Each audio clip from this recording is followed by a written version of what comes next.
Maths exam का paper आने वाला है और एक बात मैं आपको क्लियर बताता हूँ कि इस बार एग्जामिनर सिर्फ एक गलती पे फेल नहीं करेगा, पर एक ट्रिक है, एक छोटी सी ट्रिक जो आपको फेल होने से 100% बचा सकती है। लेकिन ज़्यादा लोग इसे नहीं जानते और आज जब तक आप नहीं सुनोगे तब तक आपको भी पता नहीं चलेगा कि वो कौन सी गलती है जो आप बार बार करते हो। तो चलो मैं सीधे पॉइंट पे आता हूँ। देखो बच्चों, मैथ में स्टूडेंट फेल क्वेश्चन के टफ होने से नहीं बल्कि अपने दिमाग पे लोड लेने से फेल होते हैं। तो जब आप पेपर खोलते हो तो सबसे बड़ा मिस्टेक आप क्या करते हो, टफ क्वेश्चन को देख के पैनिक हो जाते हो और यही वो मोमेंट होता है जहां से फेल होना बच्चे स्टार्ट हो जाते हैं। लेकिन अब सस्पेंस ये है कि इस पैनिक को 20 सेकंड में कैसे रोक सकते हैं। तो बस इस ट्रिक से पूरा पेपर आपका स्मूथ हो जाएगा।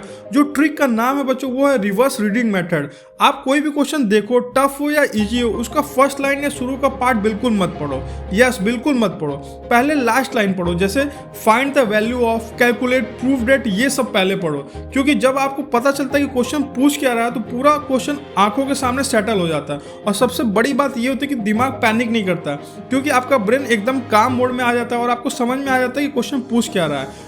अब आप एक चीज़ ध्यान रखना कि मैथ की जो 60% कन्फ्यूजन सिर्फ इस बात से होता है कि हमें पता ही नहीं रहता कि जो क्वेश्चन है वो मांग क्या रहा है।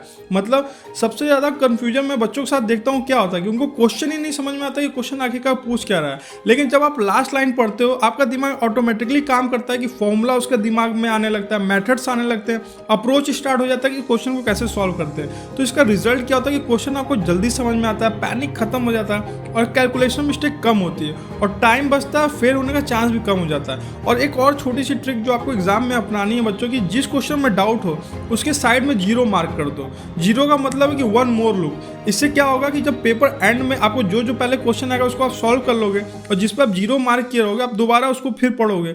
दोबारा पढ़ के अगर फिर से आप जो लास्ट टाइम में आपके पास टाइम बचेगा उसको सोचोगे तो वो क्वेश्चन आप छोड़ोगे नहीं, कुछ ना कुछ सॉल्व कर दोगे। इससे क्या कि मार्क्स ज़्यादा मिलने के भी चांस रहते हैं बच्चों। तो देखो, मैथ्स टफ नहीं होता, सिर्फ अप्रोच गलत होती है। अगर आप सही अप्रोच से मैथ्स का पेपर सॉल्व करोगे, रिवर्स रीडिंग मेथड का यूज करोगे, 0 मार्किंग ट्रिक का यूज करोगे तो आपका पेपर आसानी से सॉल्व हो जाएगा। और मैं गारंटी देता हूं कि आप मैथ्स के पेपर में फेल नहीं हो सकते हो, चाहे पेपर कितना भी टफ है। बस इस ट्रिक को यूज करो और एग्जाम हॉल में सिर्फ एक चीज याद रखना कि पैनिक फेल कराता है, ट्रिक पास कराती है। इसलिए आपको कोई भी टफ क्वेश्चन देके कभी घबराना मत बच्चों। ट्रिक या अपने टेक्निक यूज करने का इस्तेमाल करना। जैसे कोई भी क्वेश्चन में जो आपको मैं समझाऊंगा कि फाइंड द वैल्यू, कैलकुलेट, ये सब के ऊपर अप्रोच रखोगे तो कम से कम जैसे ही उस पर फोकस करोगे आपको उस क्वेश्चन से रिलेटेड फॉर्मूला दिमाग में आएगा तो कुछ ना कुछ आप लिख पाओगे। तो ऐसे छोटी छोटी चीज़ों पे ध्यान दोगे तो मैथ्स का पेपर आसानी से हो जाएगा। और भी कोई ट्रिक या कोई भी कंफ्यूजन हो तो आप कमेंट में जरूर बताइए, उस पर भी आपको वीडियो बनाई जाएगी। तब तक मिलते हैं बच्चों नेक्स्ट वीडियो में। Thank you and have a nice day.